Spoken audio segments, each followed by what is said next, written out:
auzubillahi mina shaytaani rajiim bismillahi rahmaani rahiim asalaamaaleykum wa rahmatullahi taala wa barakaatu mbokk ji ñu ngi leen di nuyu ñëpp di leen ziyaara bu baax a baax di leen jox seen wàccaay ñëpp di leen wax ñëwati leen seen heure de prière yi waxtu julli yi daal di 28 rabiul awal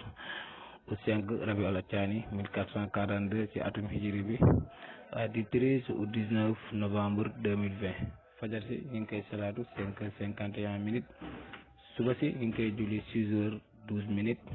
tisbaar ñu ngi koy julli 14h15 minutes takkusaan ñu ngi koy julli 16h45 minutes timis ñu ngi koy julli 19h45 minutes géewe ñu ngi koy julli 20h45 minutes yàlla na nga suñu jàmm mu néew ak mu bëri wasalaamualeykum wa rahmatullahi taala wa barakaatu. ginnaaw bi nga seetaanee vidéo ba pare fekkee abonné ko na nga abonné te bës tous cloche bi ndax bu ñu dugalee vidéo nga mën di jot notification yi.